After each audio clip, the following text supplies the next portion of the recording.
Hello दोस्तों, आज हम यहाँ पे एक नया वीडियो लेके आए हैं जिसमें हम लोग देखेंगे रासायनिक अपक्रियाओं के प्रकार, जिसमें सबसे पहला होता है संयोजन अपक्रियाएं या कॉम्बिनेशन रिएक्शन।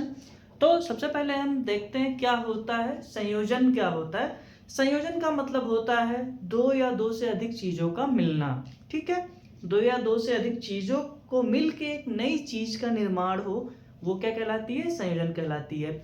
अब जब हम in the respect of reactions देखेंगे या अभिक्रिया देखेंगे तो उसमें हम क्या देखेंगे कि दो या दो से अधिक कंपाउंड एटम मिल करके एक कोई तीसरी चीज का निर्माण करेंगे तो क्या कहलाएगा? संयोजन अपक्रियाएं कहलाएंगी। तो सबसे पहले एक हम एग्जांपल से समझते हैं कि संयोजन अपक्रिया होती क्या है। ठीक है, अगर आपने कभी देखा हो, जब भी हमारे घर में पुताई होती है या कुछ होता है तो हम लोग क्या करते हैं, बाहर से बिना बुझा चूना लेके आते हैं। वो जो छोटे छोटे टुकड़े होते हैं उनको मार्केट से क्या करते हैं, मान लो ये हमने 2 किलो 3 किलो या जो भी ये ले आए, ये क्या है? कैल्शियम ऑक्साइड है। ठीक है, मार्केट से लेके आते हैं, इसको डायरेक्ट एज इट इज तो हम दीवार पे नहीं पुताई करते हैं। इसके लिए हमें इसको क्या करना पड़ेगा? पानी में घोलना पड़ेगा। क्या करना पड़ेगा? पानी में घोलना पड़ेगा। जब इसको हम पानी में घोलते हैं तो आपने देखा होगा इसमें बुलबुले निकलते हैं। ठीक है, इसमें छोटे छोटे छोटे छोटे क्या निकलते हैं? पानी के बुलबुले निकलते हैं। और जिस बर्तन में ये घोला जाता है, जिस भी बर्तन में ये घोला जाता है वो क्या हो जाता है? गर्म हो जाता है। मतलब इसमें क्या हो रहा है? अभिक्रिया हो रही है। ठीक है, अब देखो, अगर तो इसमें क्या हो रहा है? ये गर्म हो रहा है। क्या हो रहा है? ये गर्म हो रहा है। गर्म होने का मतलब है कि इससे ऊष्मा निकल रही है। गर्म होने का मतलब क्या है? इससे ऊष्मा निकल रही है। और वे अपक्रियाएं जिनमें ऊष्मा उत्सर्जित होती है उन्हें ऊष्माक्षेपी अपक्रियाएं कहते हैं। क्या कहते हैं? ऊष्माक्षेपी अपक्रियाएं कहते हैं। तो अब इसको हम रिएक्शन से समझते हैं कि इसमें हो क्या रहा है, एक्चुअल में इस टाइम पे हो क्या रहा है। तो जब हम कैल्शियम ऑक्साइड को किस में घोलते हैं? जल में घोलते हैं, क्या बनाता है ये बनाता है CaOH का होल ट्वाइस। क्या बनाता है? CaOH का होल ट्वाइस प्लस और क्या निकालता है? ऊष्मा निकालता है। क्या निकालता है? ऊष्मा निकालता है। देखो, अब क्या हुआ, कैल्शियम ऑक्साइड था आपके पास जो टुकड़ों में था, उसको आपने क्या करा? पानी में घोला। पानी में घोलते ही क्या बन गया? कैल्शियम हाइड्रोक्साइड बन गया। ठीक है, और ऊष्मा निकल गई। अब इसको जब हम दीवार पे लगा देते हैं, मान लो ये दीवार थी, इस पे हमने इसको लगा दिया। ठीक है, तो क्या तुरंत कलर आ जाता है इस पे बहुत अच्छा सा चमकदार? नहीं। क्या होता है उसके बाद? ये क्या करता है? फिर रिएक्शन करता है। कैल्शियम हाइड्रोक्साइड जो होता है ये फिर से रिएक्शन करता है किससे? जो एटमॉस्फेयर में कार्बन डाइऑक्साइड होता है उससे। एटमॉस्फेयर में जो ऑलरेडी कार्बन डाइऑक्साइड है उससे फिर ये करता है रिएक्शन, और फिर ये क्या बनाता है? CaCO3। क्या बनाता है? CaCO3 बनाता है, या कैल्शियम कार्बोनेट बनाता है।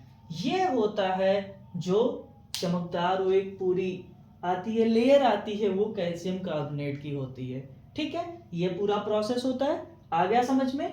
क्या है कॉम्बिनेशन रिएक्शन? देखो, दो कंपाउंड क्या कर रहे हैं? एक दूसरे से मिल रहे हैं और एक तीसरे कंपाउंड का निर्माण कर रहे हैं, तो ये क्या कहलाएगा?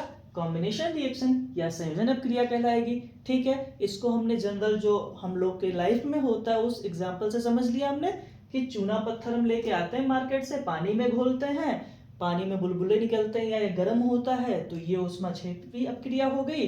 उसके साथ साथ हमने ये भी देखा कि ये तुरंत कलर नहीं देता, उसका रीजन ये होता है ये कैल्शियम हाइड्रोक्साइड होता है। लेकिन जब ये टाइम के साथ फिर CO2 से रिएक्शन करता है और क्या बन जाता है? कैल्शियम कार्बोनेट, फिर एक पूरी अच्छी सी लेयर बन जाती है उसकी। ठीक है, जो चमकदार लेयर होती है।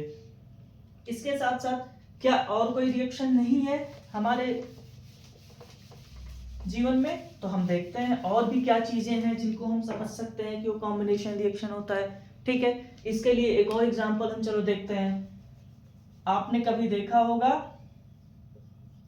मीथेन फ्यूल होता है, ये क्या करता है? ऑक्सीजन से रिएक्शन करता है, क्या बनाता है भाई, CO2 प्लस H2O बनाता है। ठीक है, अब आप मुझे एक चीज बताओ, यहाँ पे 2H2O हो जाएगा, 2O2। ठीक है, आप एक चीज बताओ, मेथेन जब ऑक्सीजन से रिएक्शन करता है क्या यही दो चीजें बनती है? नहीं, इनके साथ और भी एक चीज निकलती है। क्या निकलती है? ऊर्जा। ठीक है, वही ऊर्जा यूज होती है। कभी कभी मेथेन का यूज एज ए फ्यूल होता है, लाइक कभी कभी गाड़ियों में यूज होता है, या एज ए बायोफ्यूल यूज लोग करते हैं इसको। ठीक है, खाना बनाने में मेथेन का यूज होता है कहीं कहीं पे। ठीक है, अब आप देखो, ये हो गया। इसके साथ साथ और भी कुछ होता होगा। एक जो सबसे इंपॉर्टेंट होता है वो ये होता है, देखो होता क्या है, हम लोग खाना खा लिए, ठीक है, खाना खाने के बाद क्या होता है, जो बड़े पार्टिकल्स हैं लाइक कार्बोहाइड्रेट है, प्रोटीन है, ये सब क्या होते हैं, ब्रेक होते हैं। ब्रेक होने के बाद ये आते हैं किस फॉर्म में, ग्लूकोज में या अमाइनो एसिड में। ठीक है, तो सबसे इंपॉर्टेंट हम बात अभी जो कर रहे हैं ग्लूकोज की कर रहे हैं। ठीक है, अब ग्लूकोज आ गया, क्या ग्लूकोज से डायरेक्ट एनर्जी हमें मिल जाएगी?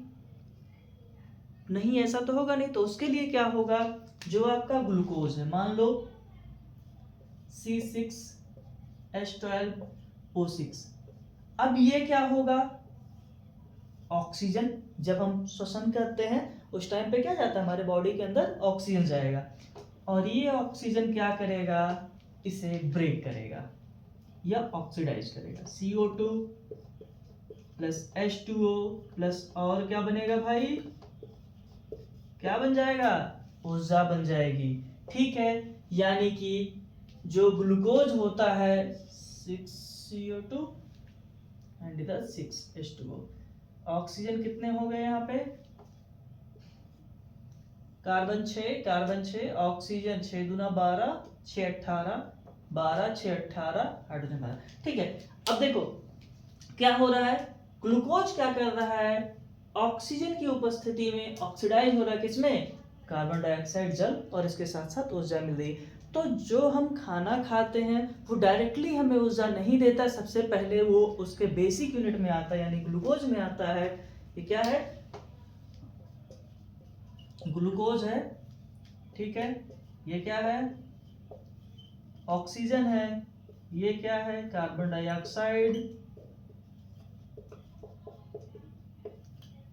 वाटर और एनर्जी। ठीक है, अब क्या होगा, ये ब्रेक डाउन होके हमें क्या देता है, एनर्जी देता है, कार्बन डाइऑक्साइड और H2O।